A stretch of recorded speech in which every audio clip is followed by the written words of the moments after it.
Hello everyone. Today I chose a white light that we're gonna, okay, also a little update on something else. So I talked about my yellow teeth recently. Okay, but today I went to Target on my way home from work and I was like, you know what, fuck it, we are getting teeth whitening stuff. And I always feel mixed about, oh my god, you guys, I made I made roasted vegetables out of the bag that I got from Target, and long story short, I ate 5 cups of vegetables because when they're roasted, like it's different. It's not like just eating the cauliflower like an apple. They trick you, they manipulate you, and all of a sudden you've eaten like way too many cruciferous vegetables. And flash forward to now, I have the most intense gas pains man has ever known. Like, I did my newborn baby gas exercises that my doctor gave me. Like, I'll show you. Okay, be careful. Okay, so basically what I do for my gas exercises, I didn't plan to talk about this. Okay, I have to do clockwise circles like this. And these are gas exercises that they give to moms of newborn babies because it helps get stuff moving. So I do that one, and then I can tuck my knees in like this. Ow. Oh my god, it's like a sharp pain. Like I'm about to let it rip. Like I can't even lie. And then you can do it one leg at a time, and then you can do like a twist. That's my back cracking. Just because it gets your poo-poo moving, you know what I mean? I went on a walk and it was hot because it's summer, and I was walking and I was like, I have to go home. Like I felt like pregnant. I had the pain of pregnancy as well. Well, okay, I've never been pregnant, so I don't want to claim that. I'm sorry if you've been pregnant and that was offensive. Okay, so 2 minutes into the video, we have not touched on the topic at hand once. That's okay. Hey, that's okay. We do things a little different. We have a lot of fun, a lot of laughs. Okay. So the topic that I was going to talk about today is how body hatred is learned. Because I've gained weight recently, and I'm not going to lie, I've been struggling with that. And I know that it's just a number, it doesn't fucking matter, but I'm gonna be honest, growing up, being constantly reprimanded for my body, not by anyone who loves me, but like I was bullied as a kid for my weight. I started hating my body as early as age 6. I remember being in 1st grade and going to the children's place, and I was getting matching outfits with a friend, and I remember looking in the mirror, wearing the pants. They were like these green kind of flare leggings, and I was like, we can't get these, because I was so ashamed of how my legs looked in them. And growing up, I was a little on the larger side, which is fucking fine. And the fact that people comment on children's bodies as much as they do, or anyone's body, but especially a kid, like I was 11 being praised for losing weight, whatever. And then throughout elementary school, I was called fatso, fatty, and I had a friend, or well, she wasn't a friend, but when we would hang out, and every time we hung out, and she was my best friend, so that was a lot. She would talk about how fat my body was and would break it down body part by body part, just being like, this part of you is so fat, and you have fat knees, and you have fat legs, and it was like would go down. Okay, whatever. And that was really, really, really hard. I would come home from hanging out with her just crying. And when people make fun of your body and they're making jokes about it, you just kind of laugh along, and you kind of like go along and be like, yeah, it's so funny, because on the inside, you are crushed. And if you don't laugh, you will start bawling right there. Especially when you're a kid in elementary school. And so that went on till I was like 8, 9, with that friend, and it still affects me. It still affects me because the way we see ourselves in the world is shaped at a very young age. I think my therapist said it was like 7, I don't even know. But we form our beliefs about the world and the way we operate within it and what our role is at a very young age. So for those of us who grew up, even if you didn't get directly bullied, if you grew up around people who are talking about how much they hate their bodies, you grew up around people who are dieting, you grew up around language like, oh, you need to clean your plate, or like someone's hungry, or like people commenting on what you eat or how you look, that's gonna affect how you see yourself for a really long time until you unlearn that shit. And I'm trying to unlearn that shit, and I've come very far. But yeah, in middle school, I just didn't eat. In high school, no 11-year-old should have MyFitnessPal. Fuck that app. Fuck everyone who has worked on that app. And, but yeah, I grew up and my body was just played such a role in my feelings about myself growing up. Being a dancer affected that as well. Being around people in middle school who, like, I remember I was hanging out with my friend at recess and this other girl runs up to us and she's like the epitome of the beauty standard. Blonde, tall, skinny, beautiful. I could do a whole video about growing up as the weird friend and the funny friend and the ugly friend and the one who always gets told, I have a really big crush on your friend, and like you kind of have to wingman her. But I remember this girl ran up to us and she said that last night that she had been reading about a thigh gap, and what that is, and bikini bridges, and all those stupid terms that kind of were a huge deal back then. Even more so than they are now, I mean. And she was like, do you guys have it? And it was just kind of like, growing up, it felt like people around me were so body conscious. I had a friend who would constantly ask me to compare her to other girls and be like, do I look like this person? Like, do my legs look like that person's? Do my arms look like this? But do I look like her leg-wise? I remember she would say leg-wise. And it was really hard for me because in middle school I wasn't eating. I was dancing a lot and restricting my food. And yeah, and then in high school it just kind of continued. I kind of was normal for a little bit, and then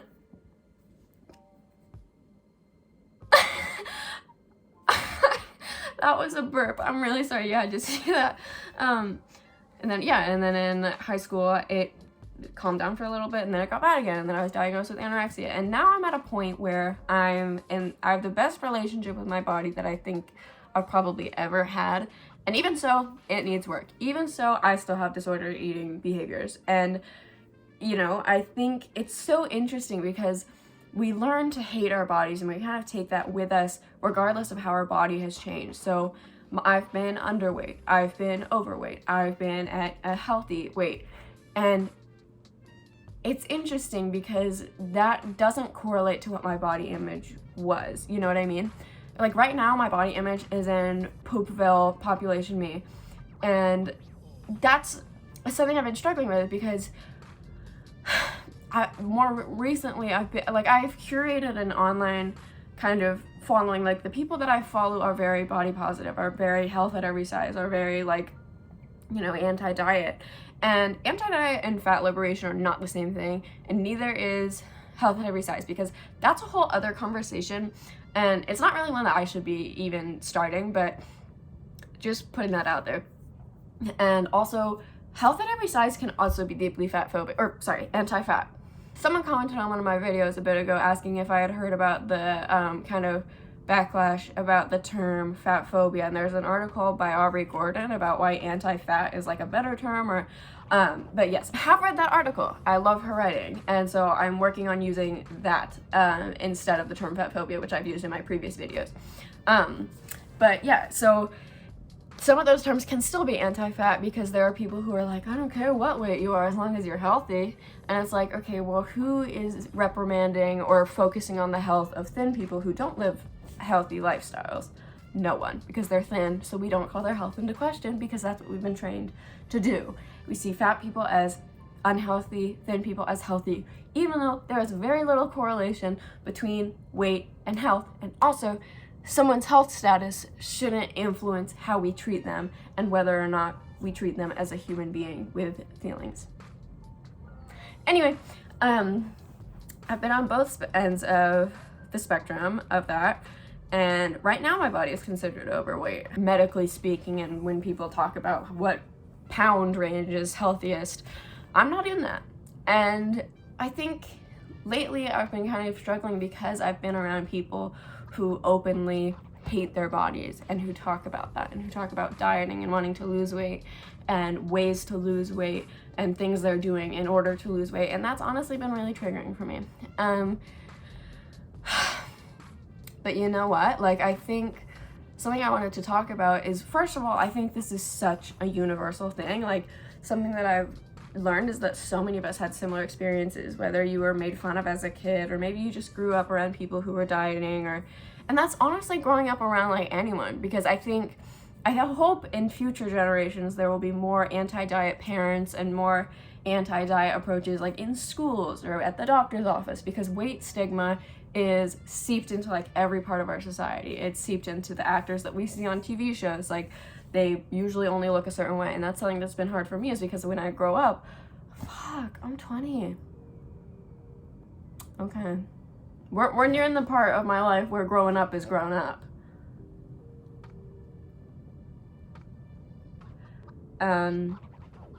Okay, so I can't deal with that right now. We're gonna sweep it under the rug. But I kind of struggled with wanting to work in the entertainment industry and feeling like first of all, I want to acknowledge that I do have a lot of privilege. I know that regardless of my weight, regardless of, you know, where I am medically speaking, whatever my BMI is, I know that I have thin privilege. I know that. And I know that a lot of people have it way harder than me. So when I talk about this, I am trying to focus on the feelings and less on the physical, because growing up as a formerly chubby kid, I think, like, I know that some of those things that were true then maybe don't carry over to me now, whatever. So I know that so many people have it worse than me, and I'm not trying to seem like, oh, it's so bad, we have to change because I feel singled out. That's not what I mean, but I know that growing up with like the beauty standard being like size 00 and taller than me and looking this certain way and having this body type, it's made me feel like I need to prepare for a future where I have to be smaller than I am. And yeah, and I think first I hope that in future generations that will be less the case, and that kids will grow up feeling like they can eat when they're hungry, stuff when they're full, and grow up having a healthier relationship with food and their bodies. But as of right now, a lot of us grew up before those ideas were kind of trendy like they are now. But I've been thinking about how it's so taught, and how I thought there was something wrong with my body as early as age 6, which is really sad for me to think about.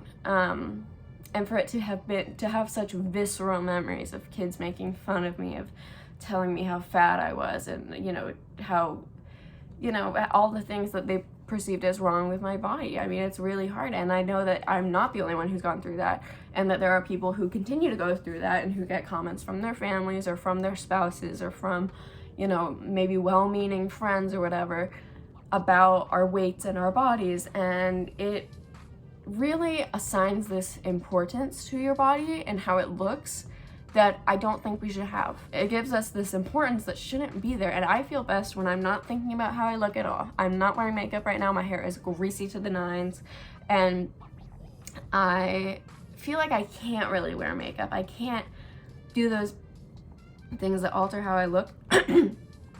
God,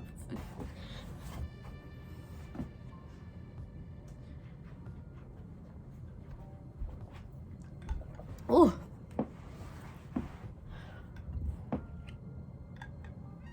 I feel best when I'm not thinking about it, because I don't think we should think about it. And the more we think about it, I read the book Beauty Sick by Renee Engeln, and she talks about how the more we think about how we look, studies have shown that we feel worse about how we look. And for women, so much women's clothing is meant to accentuate your body or to be really tight and sculpting. And uncomfortable clothing means that you're thinking about how your body feels and how your body looks, whatever. But I'm hoping with this video, I can hopefully just connect with people, to be honest, because it's a really lonely thing to go through. but I think it's something that all of us can relate to on some level, and maybe we can. Maybe this will show some people who haven't experienced that kind of what that's like, and I know that people have it worse than me. I mean, my hope is that since these behaviors are learned, and they are often learned at a very young age, and these beliefs are internalized, and even if you're not someone who struggled with your own body image, you might have internalized these beliefs around other people and been like, fat people are lazy in my mind, or like have all these ideas that you also need to unlearn and that we can all unlearn. And I will say the things that have helped me unlearn the most are listening to copious podcasts, reading books, reading from articles from different writers and journalists who write about this sort of thing. And I did a post on my Instagram about this like a year ago that you could scroll down and see the specific recommendations and things that I have referenced and learned so much from. And from just following other activists on Instagram and following people from different backgrounds from me and seeing how nuanced the experience of body negativity and body hatred is across different people, and people who have come from different walks of life, people from different genders, races, sexualities, ages, because ability levels, I mean, there's just so much to be talked about in this conversation, and I know the person who should be talking is not me, so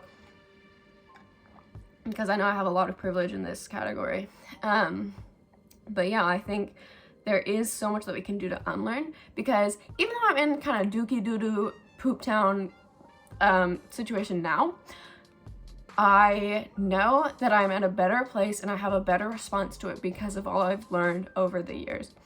And so my hope is that more and more people can do that and listen to podcasts like Maintenance Phase or like She's All Fat, or like just educate ourselves as much as possible and learn to see our bodies, ourselves, and other people as so much more than what we've been raised to think they are. So I hope this video helps you. I hope you enjoyed it. And hopefully it made you feel less alone. But yeah, I'll see you later. Do I look kind of like I have a bump it in, but like on the sides? Well, you know what they say.